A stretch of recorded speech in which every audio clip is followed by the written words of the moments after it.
प्यारे विद्यार्थियों नमस्कार। स्वागत है आप सभी का आपके अपने YouTube चैनल आरपी स्टडी में।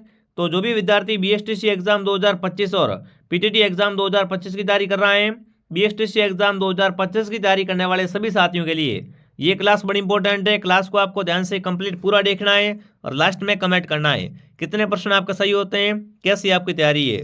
दोस्तों आज हम देखेंगे आपके एग्जाम में राजस्थान जीके से कौन कौन से प्रश्न आते हैं, कौन कौन से प्रश्न इंपॉर्टेंट है, ठीक है ना। तो इस क्लास को आप ध्यान से पूरा जरूर देखना। क्लास का पहला क्वेश्चन आपके सामने पूछा है, जूनागढ़ दुर्ग कहाँ पर है। जूनागढ़ दुर्ग जिसे जमीन का जेवर कहते हैं, इस किले को जमीन का जेवर कहा जाता है।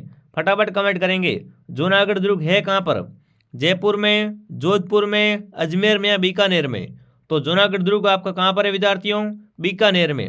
जूनागढ़ किला कहाँ पर है, बीकानेर में। इसे जमीन का जेवर कहते हैं। ऑप्शन डी आपका सही है। बहुत ही शानदार प्रश्न है, बहुत इंपॉर्टेंट क्वेश्चन है।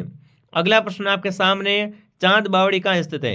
फटाफट सभी विद्यार्थी कमेंट करेंगे प्रसिद्ध चांद बावड़ी कहाँ पर है वो आपको बताना है। आमेर में, सीकर में, आबानेरी में या भानगढ़ में। तो देखो चांद बावड़ी आबानेरी दौसा में। चांद बावड़ी कहाँ पर है विद्यार्थियों, आबानेरी दौसा में क्या है, चांद बावड़ी है। बहुत बार प्रश्न आ चुका है एग्जाम में। तो जो भी यहाँ पर सी कमेंट कर रहा है, सी ऑप्शन आपका सही है। अगला सवाल आपके सामने, बेणेश्वर का मेला लगता है। बेणेश्वर मेला कहाँ भरता है, पहले तो ये बताओ, फिर बताना बेणेश्वर मेला कब भरता है। फटाफट कमेंट करेंगे। चलिए दोस्तों, बेणेश्वर मेला है ना, ये क्या है, ये आदिवासियों का कुंभ कहलाता है। इस मेले को आदिवासियों का क्या कहते हैं विद्यार्थियों, कुंभ कहा जाता है। ये कहाँ भरता है दोस्तों, नवाटापुरा गांव। नवाटापुरा गांव डूंगरपुर में भरता है दोस्तों। और बेणेश्वर मेला कब भरता है, माघ पूर्णिमा को, सावन पूर्णिमा को, कार्तिक पूर्णिमा को, छत्र पूर्णिमा को। तो बेणेश्वर मेला कब भरता है, माघ पूर्णिमा को भरता है। बेणेश्वर मेला नवाटापुरा गांव में सोम मई जाखम के संगम पे बिल्कुल माघ पूर्णिमा को भरता है, ठीक है। अगला सवाल आपके सामने, जोबनेर वाली देवी के रूप में प्रसिद्ध है। इनमें से किस देवी को है ना जोबनेर वाली देवी कहते हैं। जिलानी माता, करणी माता, जीण माता या ज्वाला माता। फटाफट कमेंट करेंगे। अगर आपसे पूछे चूहों की देवी किससे कहते हैं, तो करणी माता चूहों की देवी है। करणी माता क्या है, चूहों की देवी विद्यार्थियों। और जोबनेर वाली देवी कौन सी है, जोबनेर वाली देवी है वो आपकी हो जाएगी ज्वाला माता। ज्वाला माता को क्या कहते हैं, इन्हें दोस्तों जोबनेर वाली देवी भी कहते हैं। ऑप्शन डी आपका सही है। जो भी विद्यार्थी ऑप्शन डी कमेंट कर रहा, शानदार। अगला सवाल आपके सामने, अगला प्रश्न आपसे पूछा है, तेरे ताल नृत्य का संबंध है। कौन सा रूस नृत्य है, तेरे ताल नृत्य का संबंध किससे है, पाबू जी से, रामदेव जी से, देवनारायण जी से या तेजा जी से। देखो ये जो आपका नृत्य विद्यार्थी है ना, ये कहाँ पर किया जाता है, ये किया जाता है रामदेव जी के मेले में। ये नृत्य कहाँ करते हैं विद्यार्थियों, रामदेव जी के मेले में करते हैं, ठीक है ना। तो इसका संबंध किससे होगा, रामदेव जी से। ऑप्शन बी आपका राइट है। रामदेव जी का मेला कहाँ पड़ता है, रुणीचा में, ठीक है ना। आगे बढ़ते हैं। अगला सवाल, ब्लैक पोएट्री कहाँ की प्रसिद्ध है। काफी बच्चे ब्लू पोएट्री का उत्तर बता रहे हैं। अरे ब्लैक पोएट्री का पूछा है, ब्लू पोएट्री अलग है, ब्लैक पोएट्री अलग है। ब्लू पोएट्री है वो आपकी जयपुर की प्रसिद्ध है। ब्लू पोएट्री कहाँ की है विद्यार्थियों, जयपुर की। पर ब्लैक पोएट्री कहाँ की है, ब्लैक पोएट्री आपकी कोटा की प्रसिद्ध है। ब्लैक पोएट्री का संबंध कोटा से है और ब्लू पोएट्री का संबंध किससे है विद्यार्थियों, वो आपका हो जाएगा जयपुर से। इन दोनों में आपको कन्फ्यूजन नहीं होना है, इसलिए ये क्वेश्चन लाया गया है। ऑप्शन ए आपका सही है। अगला सवाल आपके सामने, नौकरी आभूषण कहाँ पहना जाता है। नौकरी आभूषण जो है वो कहाँ पहना जाता है, नाक में, हाथ में, कान में या पैर में। बताओ भाई, नौकरी आभूषण कहाँ पहना जाता है। फटाफट कमेंट में छाप देंगे। बहुत शानदार प्रश्न पूछा है। तो नौकरी क्या है आपका, हाथ का आभूषण है। जो भी ऑप्शन बी कमेंट कर रहा, बी ऑप्शन आपका सही है, ठीक है ना। आगे बढ़ने से पहले देखिए दोस्तों, अगर आप भी बीएसटीसी एग्जाम 2025 की तैयारी कर रहे हो, अगर आप फुल कोर्स लेना चाहते हो, तो आप प्ले स्टोर से क्या करें, आरपी स्टडी एप्लीकेशन को डाउनलोड करें। ऐप को डाउनलोड करने के बाद लॉगिन करें और वहाँ पर आप पेड कोर्स में जाकर है ना बीएसटीसी 2025 का पूरा नया कोर्स है वो ज्वाइन कर सकते हो। उसमें आपको सभी विषय की क्लास से मिलेगी, ठीक है। सर आपको ट्रिक से पढ़ाएंगे, नोट्स वगैरह लिखवाएंगे। पूरी क्लास से आपको मिलेगी हर विषय की क्लास, ठीक है ना। हर विषय का पूरा सिलेबस मिलेगा, नया सिलेबस है, साथ में क्लास की पीडीएफ, साथ में हर क्लास के बाद टेस्ट और पुराने 15 वर्षों के पेपर है वो आपको मिलने वाले हैं। इसलिए फटाफट क्या करें विद्यार्थियों, आरपीएसडी के इस बैच को ज्वाइन कीजिए और अपनी तैयारी को नई धार दीजिए, ऊंचाई ऊपर ले जाओ भाई, है ना। तैयारी अगर आपको शानदार करनी है ना, फुल कोर्स चाहिए, तो आरपीएसडी आप डाउनलोड कीजिए, ठीक है। आगे बढ़ते हैं। अगला सवाल क्या पूछा दोस्तों आपसे, राजस्थान दिवस कब मनाते हैं? राजस्थान दिवस है ना 30 मई, 30 अप्रैल, 30 मार्च या 30 अगस्त। राजस्थान दिवस प्रतिवर्ष कब मनाते हैं विद्यार्थियों? ये बच्चे को पता होना चाहिए कि राजस्थान दिवस प्रतिवर्ष 30 मार्च को मनाते। कब? 30 मार्च को मनाते हैं। ठीक है। अगला सवाल आपके सामने, पुष्कर पशु मेला कहाँ लगता है? कौन सा दोस्तों पशु मेला है? पुष्कर का पशु मेला कहाँ बढ़ता है? अजमेर में, बाड़मेर में, नागौर में या झालावाड़ में? पुष्कर पशु मेला कहाँ बढ़ता है दोस्तों? आपका अजमेर में। अजमेर ऑप्शन आपका राइट है। पुष्कर में क्या है विद्यार्थियों? ब्रह्मा जी का एकमात्र मंदिर है। जो प्रश्न बार बार आ रहा है आपका, ठीक है ना, एकमात्र ब्रह्मा मंदिर कहाँ पर है? पुष्कर में। और पुष्कर मेला कहाँ बढ़ता है? अजमेर में। हवा महल का निर्माण कब हुआ? हवा महल है कहाँ पर? पहली बात, हवा महल आपका जयपुर में। कहाँ पर है? जयपुर में विद्यार्थियों है। ठीक है ना। हवा महल का निर्माण सवाई प्रताप सिंह ने करवाया था। कब करवाया था बताओ? हवा महल आपका 5 मंजिला है। कितने मंजिला है?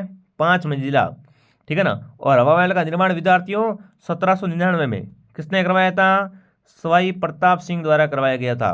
ऑप्शन क्या रहेगा सही उत्तर? डी ऑप्शन आपका सही है। ठीक है, आगे बढ़े। अगला बताओ, रूपाजी करपाजी धाकड़ का संबंध है। दो किसान कौन कौन है?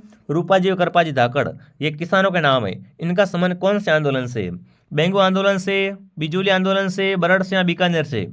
बताओ भाई, रूपाजी करपाजी धाकड़ का संबंध है वो कौन से आंदोलन से हो जाएगा? बहुत शानदार प्रश्न है, फटाफट कमेंट कर बता देंगे।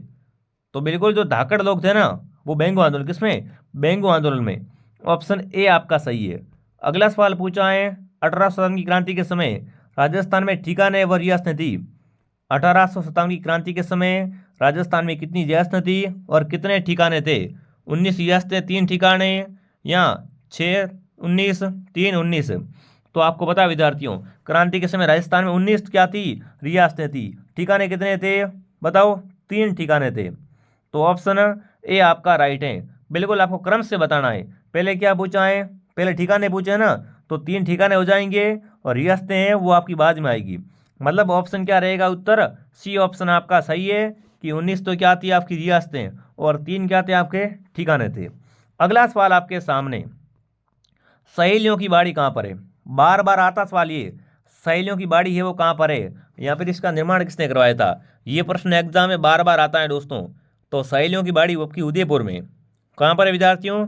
सहेलियों की बाड़ी उदयपुर में। इसका निर्माण संग्राम सिंह ने, इसका निर्माण किसने करवाया था दोस्तों? संग्राम सिंह ने इसका निर्माण करवाया था। प्रश्न आ चुका है एग्जाम BSTC में, ठीक है ना। तो ऑप्शन डी आपका सही है। अगला सवाल आपके सामने, तनोट माता का मंदिर कहाँ पर है? तनोट माता का मंदिर है वो कहाँ पर है आपका? जैसलमेर में, बांसवाड़ा में, डूंगरपुर में या सिरोही में? अब देखो 4 वर्षों से आपको BSTC में तैयारी करवा रहा हूँ और हर बार हजारों बच्चों का सिलेक्शन भी हो रहा है। मतलब अब तो क्या है, प्रश्न देखते समझ आ जाता है कि कौन सा प्रश्न आएगा कौन सा नहीं आएगा। पेपर का पूरा पैटर्न समझ में आ गया है कि किस तरीके से प्रश्न आते हैं। तो बिल्कुल आप बेफिक्र रहिए, सब्सक्राइब कर लो और क्लास को डेली ज्वाइन करो, ठीक है। तनोट माता का जो आपका मंदिर बना हुआ है ये कहाँ पर? फटाफट कमेंट कीजिए। जैसलमेर में, वेरी गुड। तनोट माता का मंदिर कहाँ पर है? जैसलमेर में। अगला बताओ, बिश्नोई संप्रदाय के प्रवर्तक कौन थे? बिश्नोई संप्रदाय के प्रवर्तक थे वो कौन थे विद्यार्थियों? जाम्बोजी, पीपाजी, रामानंद जी या अचलनाथ जी? फटाफट कमेंट करें। बिश्नोई संप्रदाय विद्यार्थियों जो पेड़ों की रक्षा के लिए प्रसिद्ध है, पर्यावरण प्रेमी, तो कौन थे आपके? संत जाम्बोजी, ठीक है ना। जाम्बोजी ने दोस्तों इन्होंने क्या किया था? जाम्बोजी ने बिश्नोई को 29 नियम दिए थे। कितने नियम दिए थे? 29 नियम दिए थे।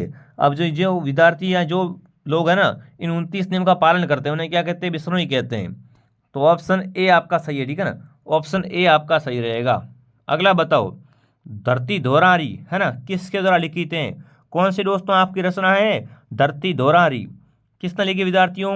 बैरम खान ने, मनरंग ने, कन्हैयालाल सेठिया ने या दुल्लू खान ने? तो आपको पता धरती धोरारी विद्यार्थियों ये आपकी रचना किसकी है? कन्हैयालाल सेठिया की।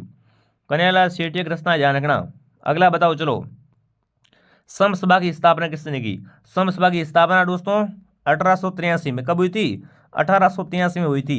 अब बताओ किसने की थी? गुरु गोविंद ने, केसरी सिंह ने, सज्जन सिंह ने या दोस्तों विजय सिंह पथिक ने?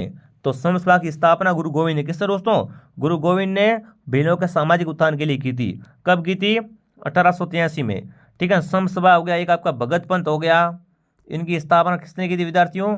गुरु गोविंद ने की थी, ठीक है ना। अगला बताओ, राजस्थान साहित्य अकादमी कहाँ पर है? राजस्थान साहित्य अकादमी कहाँ पर स्थित है? बीकानेर में, उदयपुर में, जोधपुर में या जयपुर में? राजस्थान साहित्य अकादमी है वो कहाँ पर स्थित है? बहुत ही शानदार क्वेश्चन, सारे के सारे प्रश्न क्या है दोस्तों, सिलेक्टेड इंपॉर्टेंट क्वेश्चन आते हैं। तो क्लास को डेली ज्वाइन किया करो और टेलीग्राम चैनल का नाम है आरपी स्टडी, टेलीग्राम को भी ज्वाइन कर लो, ठीक है, बिल्कुल। तो राजस्थान साहित्य अकादमी आपकी उदयपुर में, कहाँ पर है? उदयपुर में, झीलों की नगरी में। अगला बताओ चलो, मेहरानगढ़ म्यूजियम कहाँ पर है?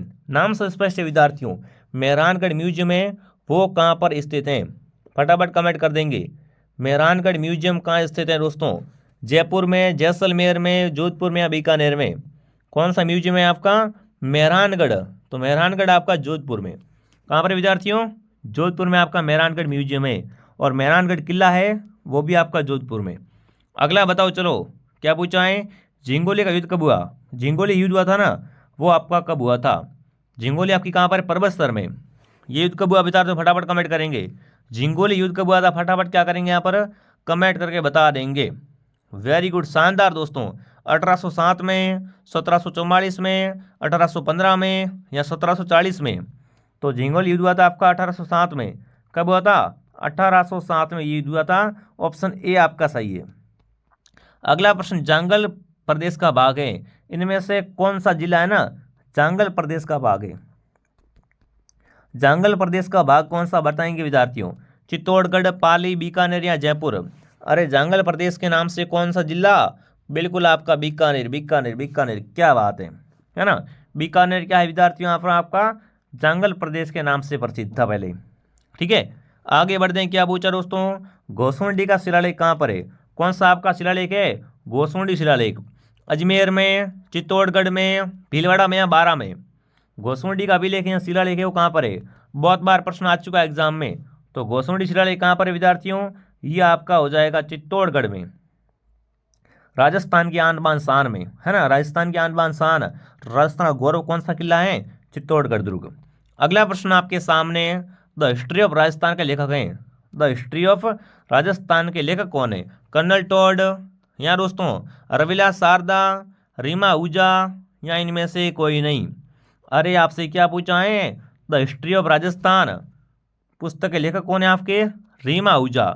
अगर आपसे पूछ रहा एग्जाम में राजस्थान इतिहास के पिता या पितामह कौन है, तो वो आपके कर्नल टॉड है। पर ये पुस्तक किसकी है? रीमा आहूजा की है। अगला सवाल आपके सामने पूछा है, बसंतगढ़ शिलालेख का संबंध है। कौन सा शिलालेख है? बसंतगढ़ का शिलालेख।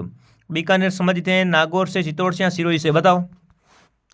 बसंतगढ़ शिलालेख का संबंध किस जिले से हो जाएगा? तो इसका जो शिलालेख है बसंतगढ़ शिलालेख, इसका संबंध किससे है? सिरोही से। जो भी सिरोही कमेंट करा, सिरोही ऑप्शन सही है। अगला सवाल आपके सामने पूछा दोस्तों, 1857 की क्रांति के समय धौलपुर का शासक कौन था? 1857 की क्रांति के समय धौलपुर का राजा कौन था? भगवंत सिंह, उदयभान सिंह, राम सिंह या कीर्त सिंह? फटाफट कमेंट कर देंगे विद्यार्थियों।